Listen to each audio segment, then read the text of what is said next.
Mark సువార్త 15వ అధ్యాయం మొదటి వచనం నుండి.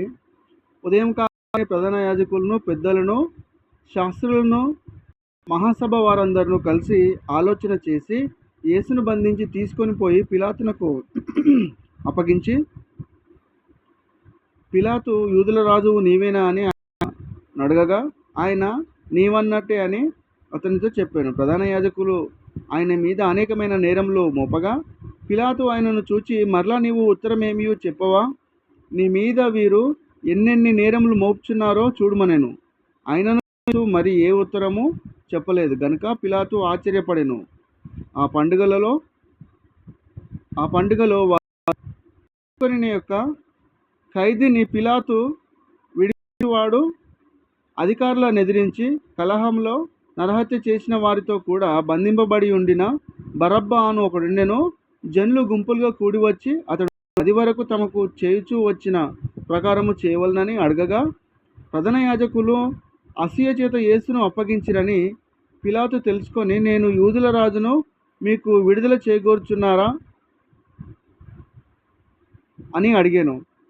అతడు బరబ్బాను తమకు చేయవలనట్లు ప్రధాన యాజకులు వారు ప్రేరేపించిరి.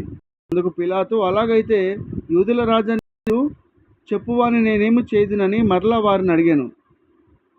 వారు వానిని సిలువేయమని మరలా కేకలు వేసిరి. అందుకు ఎందుకు చెడు కార్యము చేసిన వారిని అడగగా, వారు వారిని సిలువేయమని మరీ ఎక్కువగా కేకలు వేసిరి. పిలాతు జనసమూహము సంతోషించుటకు బరబ్బాను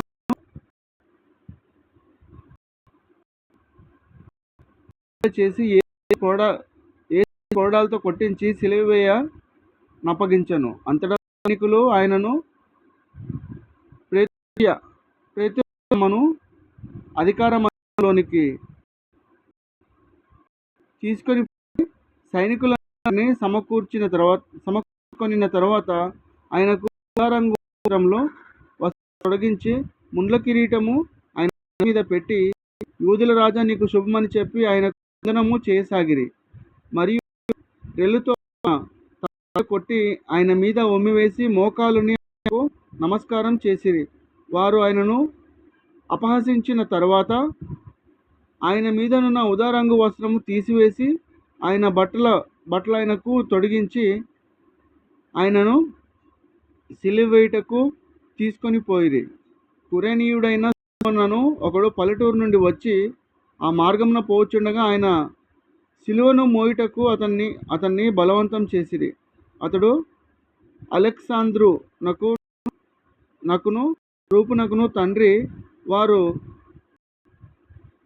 గొల్గోతా అనబడిన చోటునకు ఆయనను తీసుకొని వచ్చిరి. గొల్గోతా అనగా కపాల స్థలం అని అర్థము. అంతటా బోధ కలిపిన ద్రాక్షరసమును ఆయనకిచ్చిరి, గాని ఆయన దాన్ని పుచ్చుకోలేదు.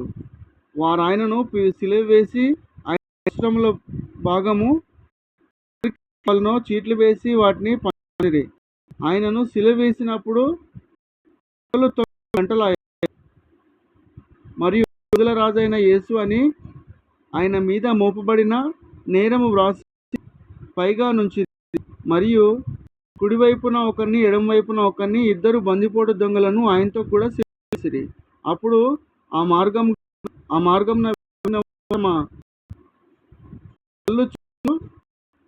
తలలు చూచు, ఆ దేవాలయంను 3 దినాలు కట్టువాడా, శిలువ మీద నుండి నిన్ను రక్షించుకొనుమని చెప్పి ఆయన రక్షించిరి.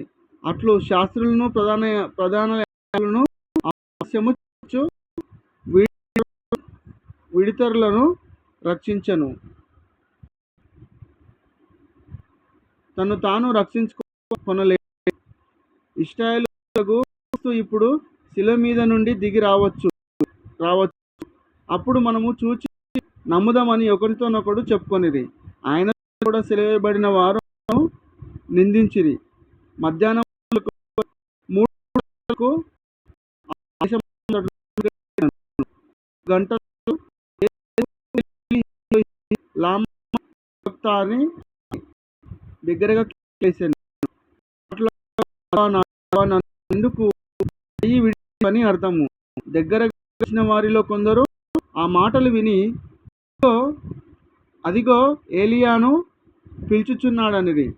ఒకడు పరిగెత్తుకుని పోయి ఒక స్పాంజి చిరకాలో ముంచి రెల్లున తగిలించి ఆయనకు త్రాగనిచ్చి ఏలియా దింపవచ్చునేమో చూతమనెను. అంతటా యేసు గొప్ప కేక వేసి ప్రాణం విడిచెను.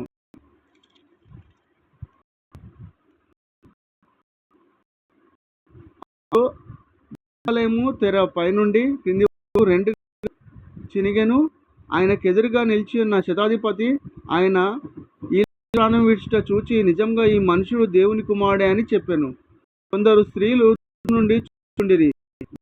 మగ్దలేనే మరియాయు, యాకోబు యేసే వారి తల్లి మరియాయు, సలోమియు ఉన్నప్పుడు వీరు ఆయనను వెంబడించుటకు పరిచారం చేస్తున్నారు. వీరు కాక యెరూషలేమునకు వచ్చిన ఇతర స్త్రీలు అనేకులు వారితో ఆ సిద్ధ దినము అనగా విసర్జనమునకు పూర్వదినము గనుక సకాలమైన అరిమతయ యేసేపు తెచ్చి పిలాతు నొద్దకు వెళ్ళి యేసు దేహము తనకిమ్మని అడిగాను. అతడు వచ్చిన యొక్క సభ్యుడై దేవుని రాజ్యం ఎదురు చూచువాడు. పిలాతు ఆయన ఇంతలోనే చనిపోయినా అని ఆశ్చర్యపడి ఒక తన యొద్దకు పిలిపించి ఆయన ఇంతలోనే చనిపోయినా అని అతడు అడిగాను. శతాధిపతి వలన సంగతి తెలుసుకొని యేసు శవము నప్పించెను. అతడు నార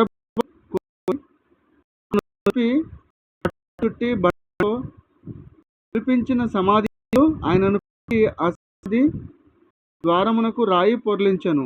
మగ్దలేనే మరియ, యేసు అయిన మరియ ఆయన ఉంచబడిన చోటు దేవుడిచ్చిన దీవించి ఆశీర్వదించబడక. యేసు అప్పగింపబడిన ఆయనను సిలువ వేసిన సందర్భం. ఇకనైనా మనుషుడు భూమి మీద మన పాపముల నిమిత్తమై సిలువ వేయబడి మరణించడం గ్రహించాలని ఆశపడుతున్నాను. ఆత్మను రక్షించాలని ఆశపడుతున్నాను.